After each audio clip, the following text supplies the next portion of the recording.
Жестокость и изуверство оккупационного режима Грузии испытали на себе жители города Ачимчира, не успевших покинуть город после 14 августа 1992 года, 52 человека. Взрослые и дети были убиты мучительной смертью. С безоружными, беззащитными абхазами расправлялись питавшие к ним ненависть грузины эмигрелы, и те, кто пришел с войной, и те, кто их здесь поддержал. Трудно было общаться с теми, кто выжил в этой трагедии, кто не ожидал, но подвергся фашизму. Душераздирающие судьбы людей.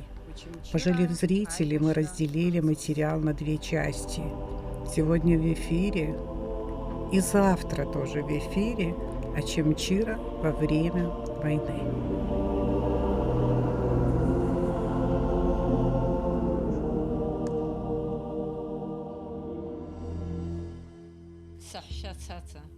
К моей сестре Цаце приходили не раз, требовали рацию, которой у нее не было. Еще до начала войны ее преследовали с 1989 года, когда грузины снимали абхазский флаг с флагштока. Она им противостояла. «Зачем снимать наш флаг? Мы в Абхазии, и это наша символика», ругалась с ними. Они ее ненавидели. Работала в БТИ при горсовете. В тот день Цаца с мамой были одни дома. Пришли грузины, начали оказывать давление. Когда перешли к агрессии, Цаца потянулась к телефону, чтобы позвонить председателю райисполкома Хути Гугочи. Набрала ему. Райисполком председатель. Ко мне присылали оперативную группу. Вашу, говорит, спецназ какой-то, говорит, явились. А кто он такой? Ломая Тамаз, по-моему, сказал. И когда он взял трубку и давал ей, она заметила татуировку на руке. Пока они разбирались по телефону, сопровождавшие его ребята перевернули весь дом. Многие застряли в городе. Не могли никто никуда выйти, не знали, куда выйти. Не знали, как выбраться. Мы знали путь по центральной трассе, а тропы были неведомы, и спросить у кого-то боялись. Ломая, уходя из нашего дома, пригрозил моей сестре. Я оружие не держу, что от меня хотите. Вот там разошлись они на это. После этого она сказала: ты не обижайся, маме, говорит, не говори, говорит, пожалуйста. Я, говорит, пойду, говорит, меня не ищи, говорит, ты нигде, говорит, не ищи меня. Я, говорит, постараюсь выжить. Я говорю, я бы тоже с тобой пошла бы. Нет, ты маму смотрел. И вот она, что надо было, взяла и ушла. 81 лет. В январе исполнилось, а в 92-м в сентябре убили ее. В один и тот же 5 минут между ними прошло. Ишпалыз. Ари дыргет. Ари яйт вот этот в сентябре, когда Сухуми заняли. Эти кочарцы нападения Ахан. Только после кочарцев Араду нападения Ахан. Когда наши атаковали грузинские позиции, к нам домой пришли грузинские гвардейцы.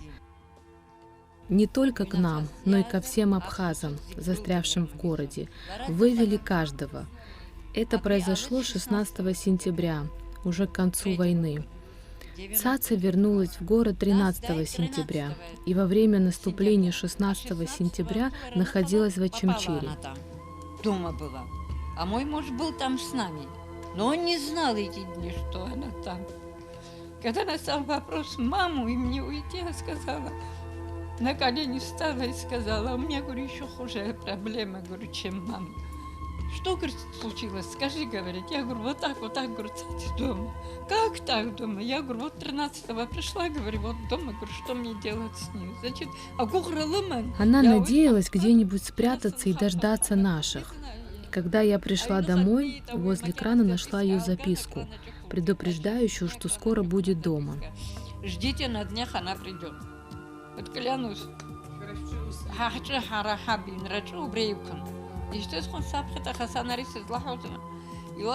Я организовала ей встречу с матерью, и через 3 дня произошла трагедия. Нападение было. Мой так и был дома. Я когда сказала, он чуть... Там бы лучше бы, инфарктом он бы упал бы, и я бы умерла бы, легче было бы. Как мы ее спрячем, она же не спичечная коробка. Я всячески берегла ее. До горла. Я боялась всего. Сочувствия, каждого звука боялась. С мамой не могли даже разговаривать на абхазском, рядом в грузине жили. Вот поймите вы меня. Но никто туда и не пошел, и не зашел, и не проверил. Вот это было тщательно.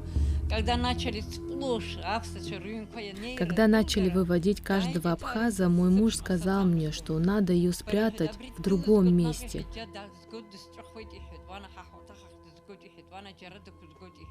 Цаца согласилась. Он снял свой пиджак, накинул на нее. Она была в брюках. Не успели уйти далеко, как я услышала разговор, и Мигрел помогает абхазам. И все. Забрали мою сестру. А моего мужа стали избивать за то, что помогал абхазам.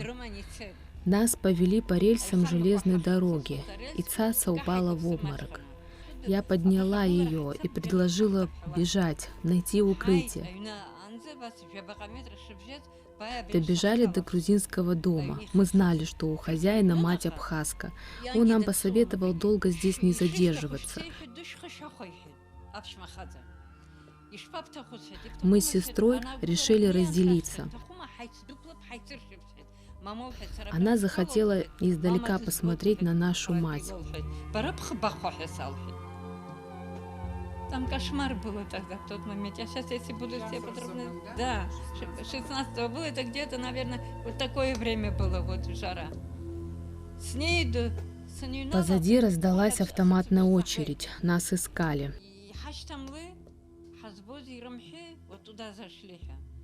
Грузинские военные пришли к тому грузину, в чьем доме мы прятались.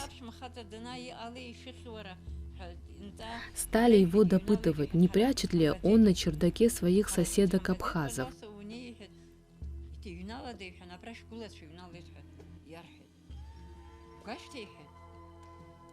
Я все слышала, стояла у холодильника, но меня не заметили. Они меня не заметили. Искали нас. Да, женщины, мужчины искали нас. Куда они, мол, делись? Местные. Но одна все-таки Харчилава, мужа которого убили абхазцы там, в Беслахубах, одна жена того была, и другая сестра была.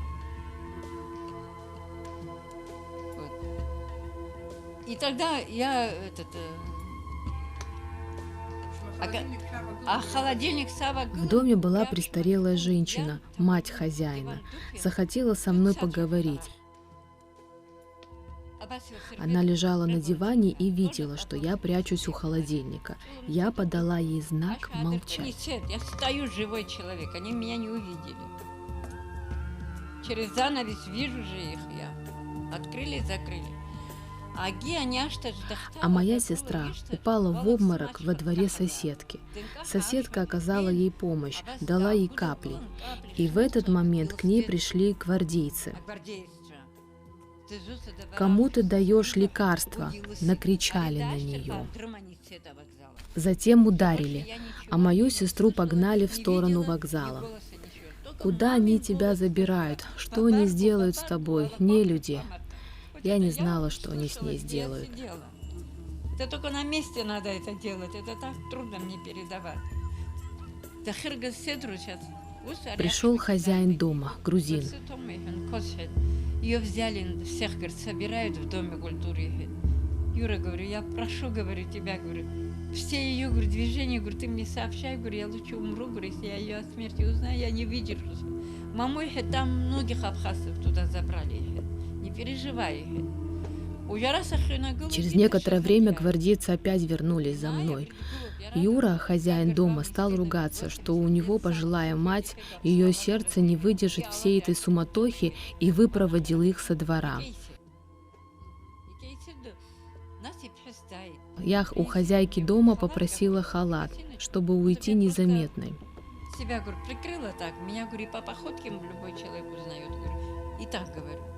Дыхание алган, через задний лес там, перешла через тот двор, где ей плохо было. Оттуда еще на третий двор перешла, попала в коровник, моя девочка. От жары у меня пересохло в горле, мучила жажда. Во дворе липартьевцев трава была по колено, и я решила ползком незаметно уйти в безопасное место. Ползком пошла, уже смеркает. В этот момент пришли 3 парней, и я из коровника их видела, как они заходили в наш дом. Видела все четко. Вдруг услышала громкий крик моей матери. И слышу маму. Эти ребята ножом отрезали голову моей маме. До сих пор в ушах звенит ее крик.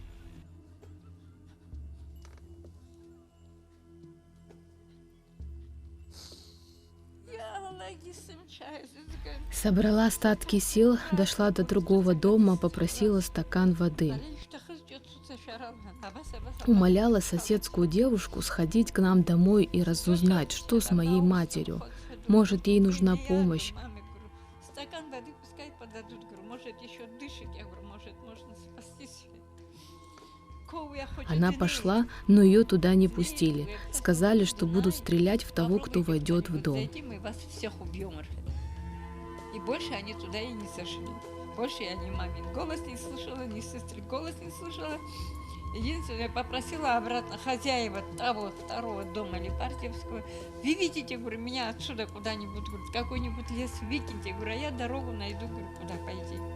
Я все же таки на вокзал пошла. К себе хочу теперь в комнату попасть, куда-нибудь спрятаться, куда-нибудь ночь как-то прожить. Я двинулась в сторону вокзала, искала убежища. Дорога была чистая. Только электричка стояла с выключенными фарами.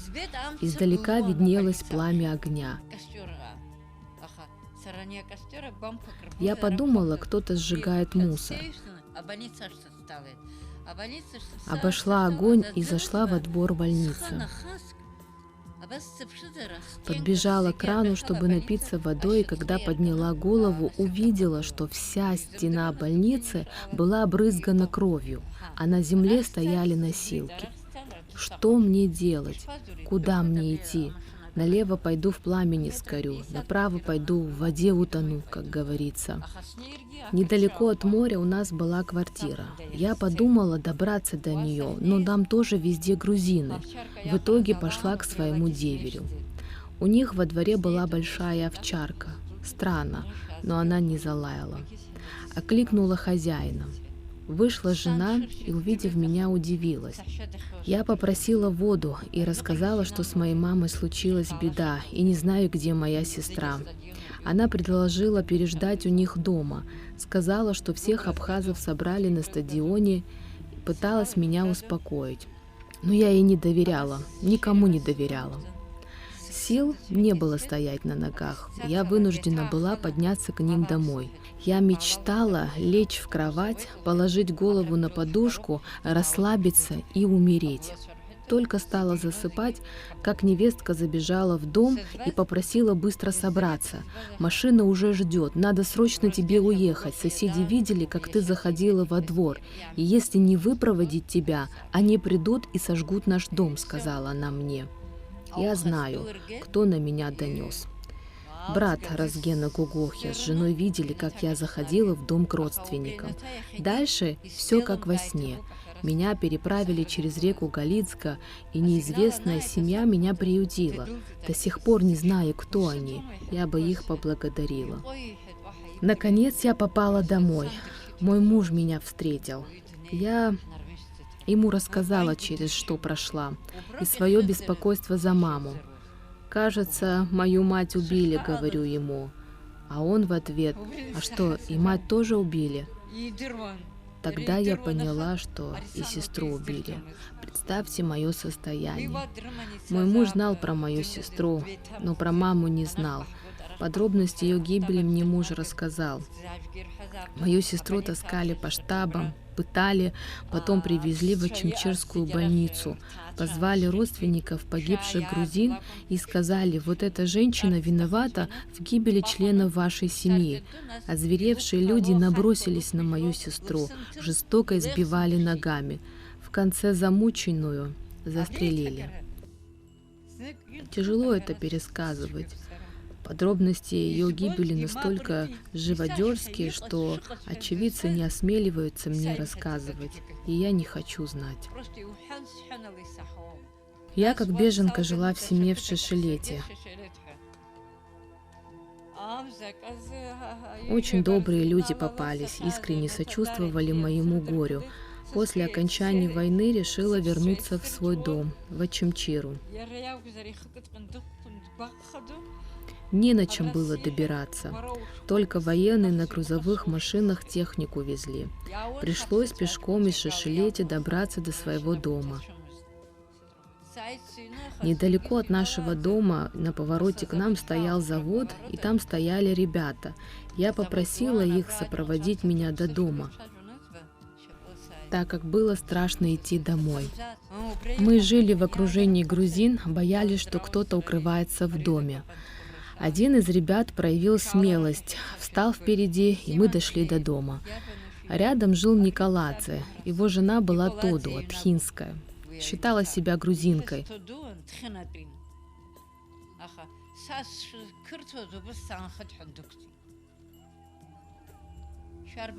Она вышла из своего дома и сообщила нам, что ее племянник погиб на войне, воевал на стороне абхазов. «Может, его убила пуля твоего сына», — ответила я ей, зная, что ее сын воевал рядом с грузинами. За нашим домом нашла могилу своей матери, ее похоронили соседи. От сестры остались только ее волосы. Мы с соседками искали ее тело везде, на кладбищах, в ямах и на кладбище нашего отца. Нигде не было ее останков, только волосы и несколько портретов. И я не живая, не мертвая. Лучше бы пуля меня нашла.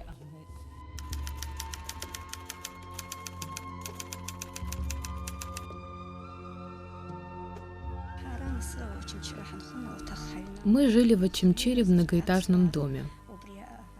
Абхазских семей было 3, все остальные грузины. И когда началась война, все мужчины грузинской национальности взяли оружие и присоединились к пришедшим грузинским гвардейцам.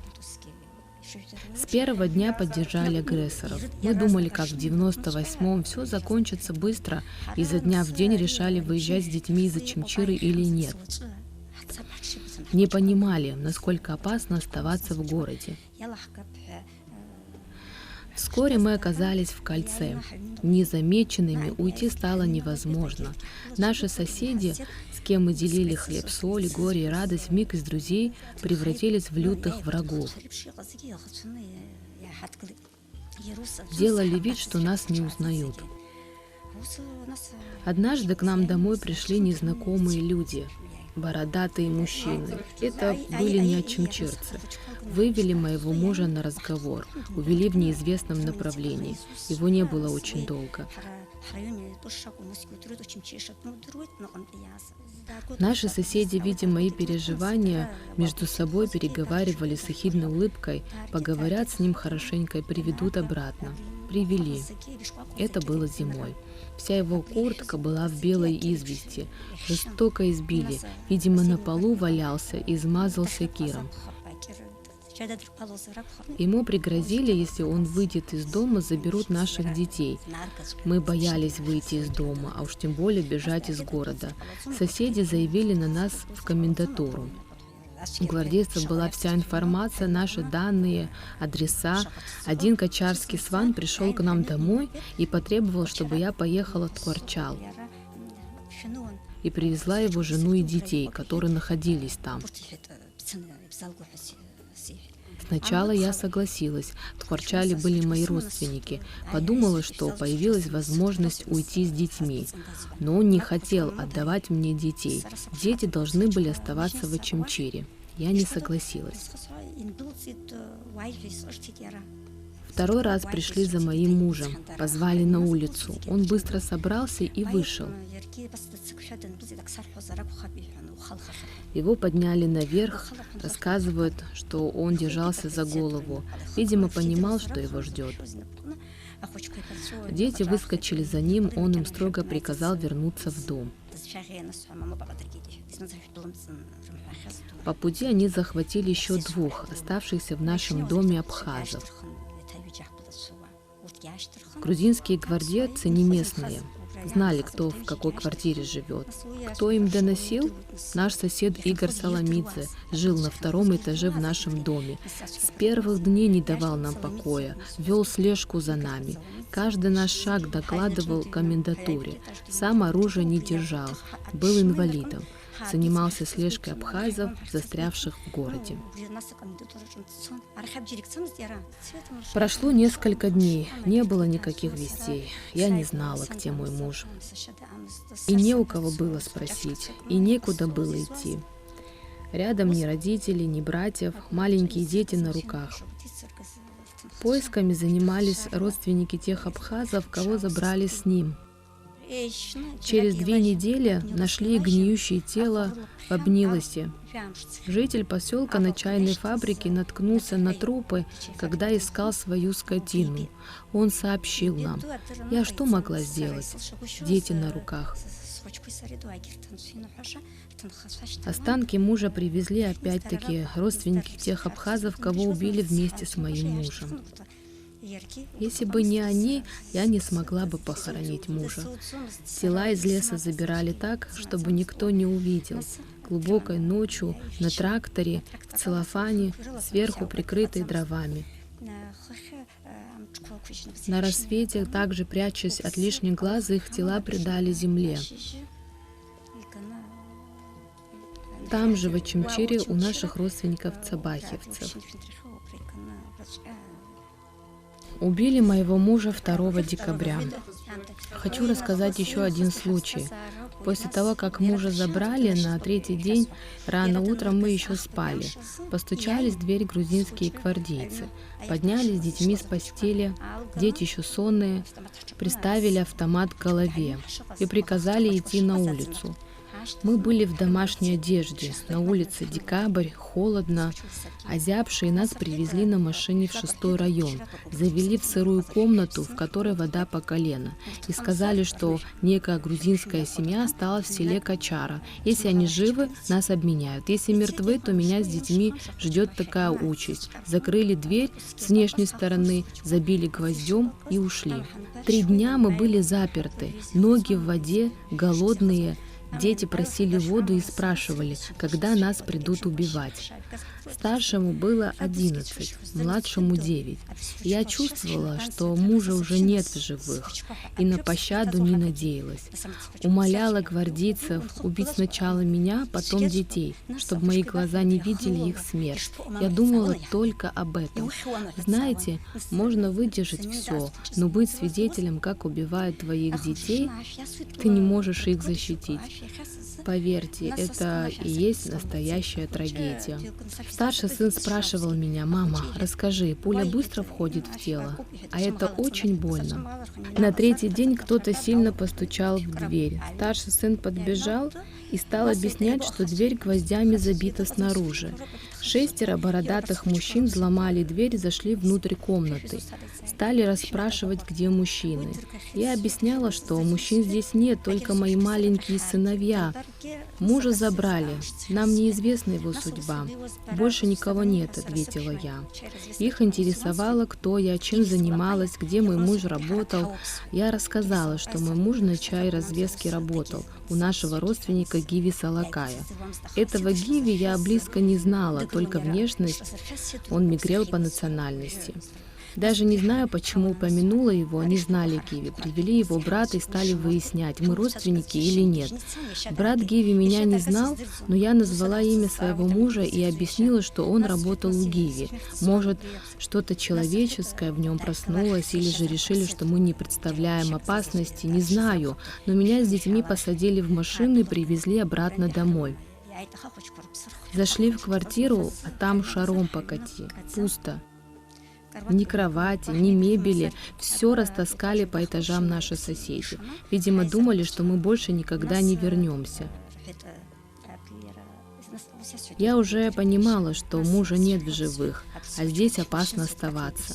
Неоткуда искать защиту. Стала на колени перед братом Гиви Салака и стала умолять помочь сохранить жизнь моих детей, дать возможность покинуть город. «Что-нибудь придумаем», — пообещал мне. А соседи попросил не трогать детей и вышел из квартиры. Еще несколько дней прошло. Сидели взаперти в квартире, есть было нечего. Запасы в кладовой, то, что я закрывала на зиму, почти закончились. Мои братья услышали, в какой беде мы оказались. Подключили людей, кто занимается обменом, и сумели нас вывести из Очимчира. Одна беслахубская женщина по фамилии Харчалава, муж был мигрел, иногда заходила ко мне, жалела. И из-за этого соседи на нее собак спускали. Когда привезли тело мужа, я его осмотрела. Рука была оторвана, и не только части тела были в раздробь, весь в червях, кожи не было видно за червями. Тело спустили в подвал. Я поливала его водой, пыталась смыть, все было бесполезно. Такого несчастного мы похоронили. Позже мы наконец попали в Тхварчал. Мои сыновья помнят эти страшные события. У младшего появились проблемы со здоровьем. Барабанная перепонка уха была порвана. Когда 3 дня были заперты в комнате, там была вода, и мы сидели и спали в воде. У него внутри ухо загноилось, и оттуда вытекала кровь с гноем. Когда пришли гвардейцы, младший сын с кровью на щеке спросил у них: «Вы пришли убивать нас?» Никакой помощи я не могла оказать ему, лекарств не было, кто бы в больницу нас повез. Да и после войны серьезного лечения не получил, поэтому на одно ухо не слышит. Я пытаюсь многое забыть. Я не ожидала такого предательства от своих соседей. Никогда. Я считала, что мы семья, мы живем под одной крышей, жили дружно, общались тесно, за праздничными столами собирались семьями. С даты 14 августа 1992 года эти люди изменились до неузнаваемости, будто пришли чужие издалека. Мои дети голодали до обморока. Мы были такие несчастные, беззащитные, нас держали в страхе и унижении, в ожидании мучительной смерти. Зверски убили моего мужа. Тело было изувечено до неузнаваемости. Хоронили в кошмарных условиях. У моих детей кровь стыла от ужаса пережитого, и эти люди не проявили ни капли сочувствия. Вот в таком полуживом состоянии мы попали в Тхварчал. Не евшие ни единого кусочка, за 3 дня дети рот не могли открыть. Я сама долго держалась, не подавала виду, что боюсь, но внутри все дрожало. Сестра мне призналась позже, что, увидев меня, испугалась за мое психическое состояние. Настолько я была зашугана. И неудивительно, мы были в руках фашистов.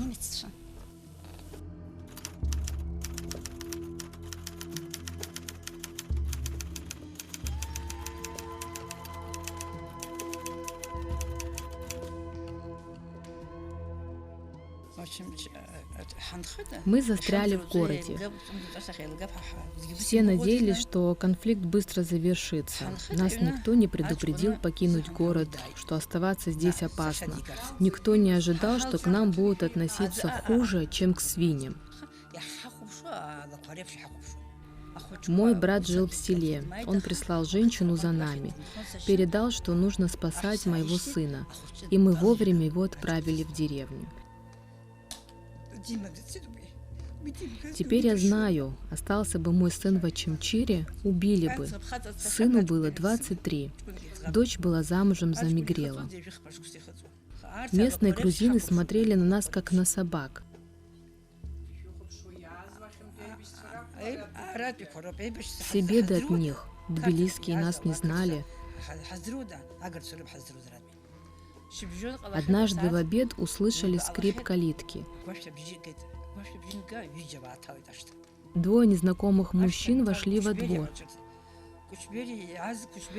«Кучуберия!» — крикнул один из них. Понятно, соседи донесли, что мы абхазы, иначе откуда чужому знать нашу фамилию? «Я Кучуберия», — сказал муж и встретил их. «Пошли с нами в штаб», — приказали они. Какой у него был выбор? Ему не позволили бы сказать «нет». К тому времени нашего соседа, Халваш, уже подняли на кузов машины. Забрали 3 соседей, именно абхазов.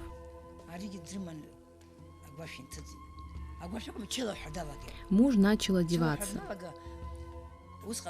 Одному пришедшему я предложила папиросу, но не притронулся. Может, испугался, что отравленный. Когда мужа забирали, он мне оставил свой паспорт, а военный билет остался в его кармане. Выходя из калитки, сказал, что скоро вернется. Эх, если вас кто-то проклинает, пусть вернется так же, как он.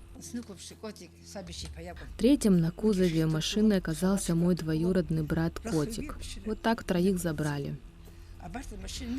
В это время наши соседи выглядывали на улицу, лицо подперев руками, с нескрываемой радостью смотрели вслед. Ни один из них не сказал: «Не забирайте, это наши соседи, мы всю жизнь здесь живем рука об руку». Мы всю жизнь здесь живем рука об руку. А когда на дороге появлялись танки, выбегали навстречу с цветами и возгласами: «Наши братья приехали». Увезли их на машине. В ожидании прошли часы, потом дни, никаких вестей не было. Оказывается, в тот же день расстреляли. Мой зять протоптал все пороги штабов, но никакой информации. Ни среди живых, ни среди мертвых. Наших убили не тбилисские грузины, а качарские сваны. Знакомая моего зятя работала бухгалтером. Она услышала от своих соседей, что 3 убитых абхазов валяются в обнилосе. Какой-то мужчина по фамилии Надарая наткнулся на них, когда искал свою скотину. Он вернулся домой, взял с собой лопату, вырыл яму, завернул трупы в целлофан, опустил в яму и сверху посыпал землей.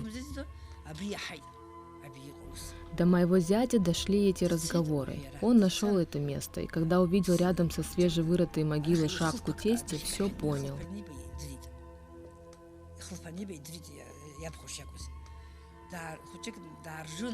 Но для достоверности выгреб часть земли, порылся в карманах одежды убитых и нашел военный билет своего тестя. Ему было 58 лет. Мой зять на тракторе с лафетом привез их тела, но прикрыл сверху дровами, чтобы никто не заподозрил.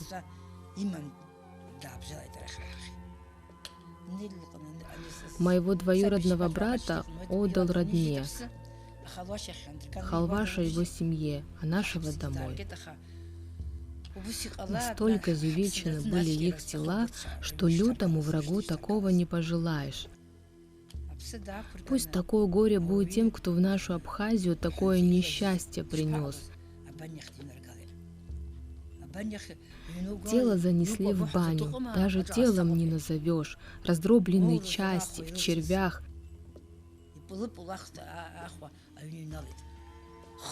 Одной пули не хватило, 18 пуль всадили, в рот, в голову, в сердце.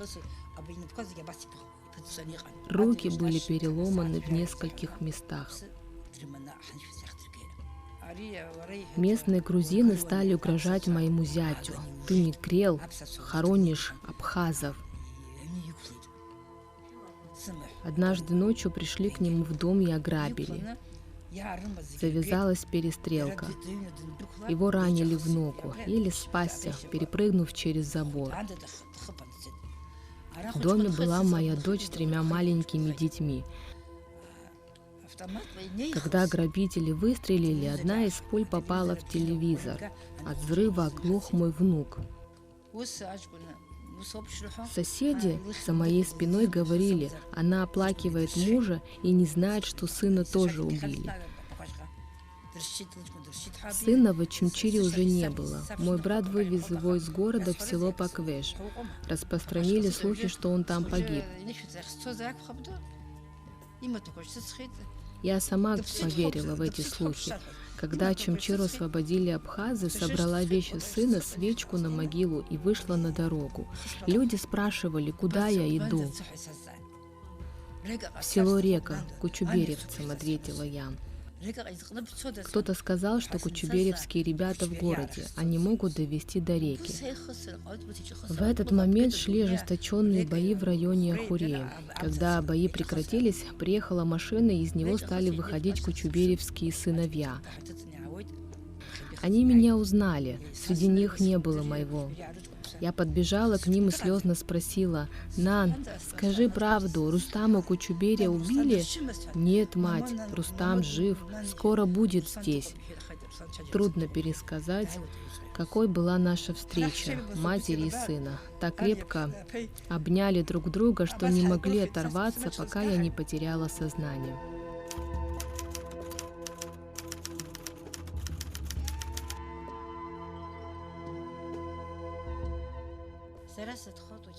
Я ачамчирская. Когда началась война, центральные дороги были перекрыты, и мы не смогли выбраться из города. У меня было 2 детей, сын и дочь, маленькие. Мальчику 13 лет, девочке 5. Были попытки покинуть город, но безуспешно. 2 декабря к нашему дому подъехала машина. Выкрикнули «Пачулия!». Мы вышли из дома. У нас был собственный дом, 2 зашли к нам, а еще 2 пошли к кучуберевцам. Обыскали наш дом и спросили, где наш сын. Нашему сыну мы помогли сбежать через задний двор. Муж сказал, что сына здесь нет, он в Тхуарчале. «Давай собирайся, надо поехать в штаб, потом приедешь обратно», — приказали они. Муж начал одеваться в торопях. «Не одевайся, поехали так, в чем есть», — настаивали они. Муж одел обувь, вышел с ними, я проводила до калитки. «Не переживай, скоро вернусь», — сказал он мне, выходя из двора. 18 дней у меня не было ни весточки о нем. До меня дошли разговоры, что кучуберевский зять, он был мигрелом, искал своего тестя и узнал, что тестя убили, и тело валяется в Обнилосе. Вот он, Венгель Торуа, привез нам наших убиенных. Как мне его похоронить? Я одна, с детьми, соседи от нас закрылись. И где хоронить? Далеко отвезти не могу. Прямо во дворе впереди дома выкопали могилу и предали земле. После еще 2-3 дня месяца я с детьми не могла покинуть город. Нас обменяли на родственников наших грузинских соседей.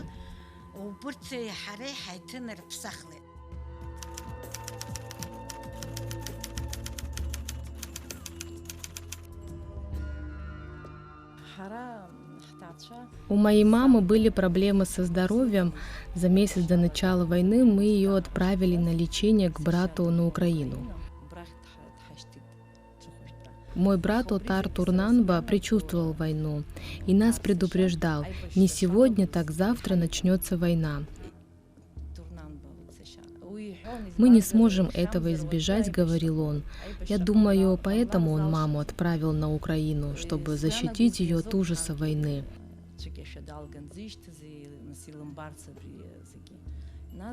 Мой брат с чеченской группой на спортивной базе Ишера проводили тренировки и готовились к войне. Тогда я всего этого не знала, сейчас по истечении времени понимаю.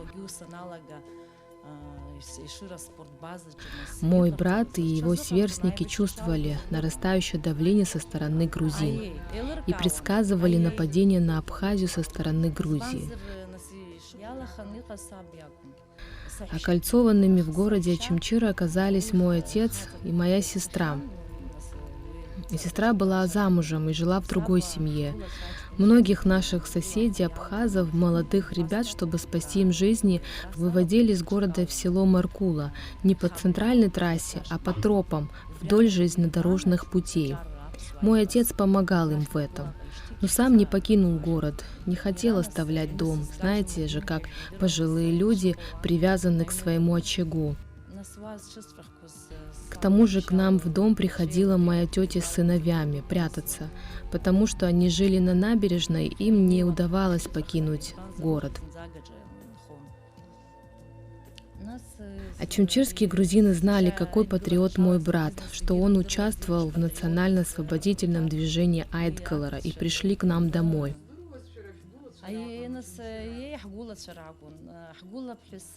Наша соседка, она сама русская, муж абхаз, приходила к нам прятаться. Ей гвардейцы устроили допрос с угрозами, навели на нее страх, и она рассказала, кто у нас дома. В тот же вечер окружили наш дом и забрали всех. Устроили им допрос и пытки. Моему отцу сначала отрезали ухо. Всех согнали в одну комнату, держали взаперти. Моя тетя видела, как мой отец сидит, прикрыв рукой ухо, но не знала, что над ним поиздевались. Он начал говорить тете, как ей себя вести, если отца убьют, какую одежду его одеть. Но тетя не соглашалась, убеждала, что их скоро отпустят по домам. Папа говорил ей, что его не освободят. Через какое-то время отца вывели. Время шло, а он все не возвращался.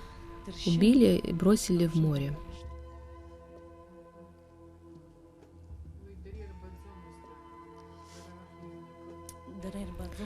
Сыновей моей тети тоже пугали. Водили на допросы, издевались. Моей тете удалось спасти своих сыновей и вытащить из заточения. Долго мы не знали обстоятельства гибели. Ему несколько раз вонзили нож, потом всадили несколько пуль. Чудовищная смерть. Спрашивали за сыновей, где они, где воюют. На третий день море выбросило тело отца на Очимчирский берег. Моя сестра была одна в своем горе, ей никто не помог повезти тело отца, чтобы похоронить. Мы коренные очимчирцы, нас все знают, но боялись помочь. Все ей отказали.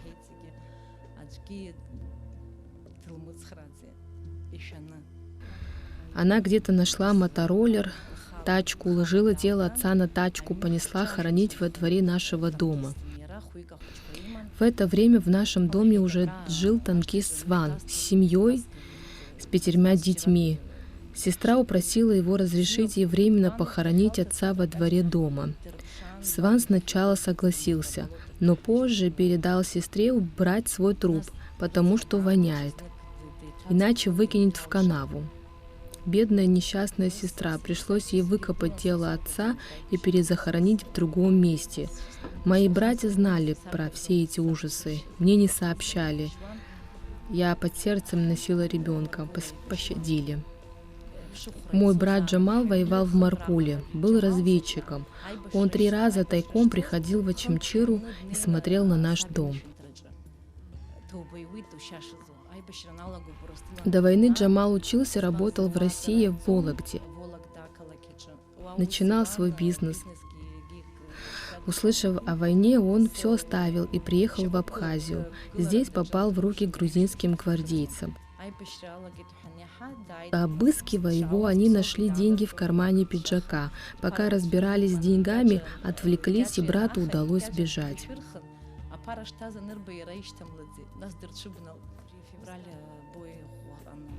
В феврале месяце был сильный бой в Маркуле. Погибло много наших ребят. Джамала сильно ранили в позвоночник. Он на грузинском стал просить о помощи.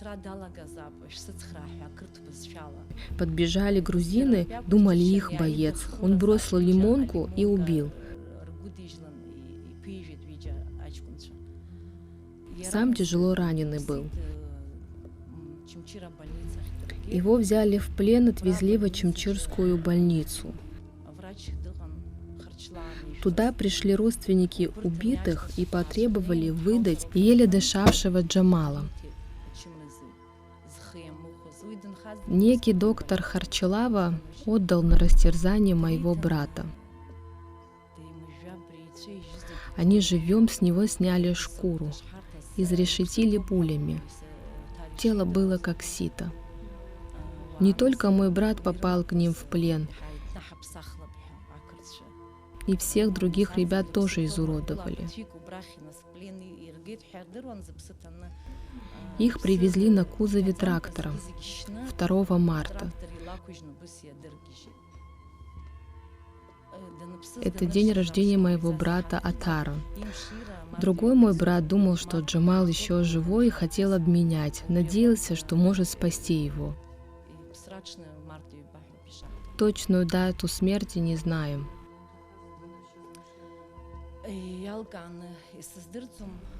Также и точную дату гибели отца. Его убили в октябре месяце. Нам рассказывали очевидцы, что от отца требовали извинения. Он наотрез отказался, считал не за что.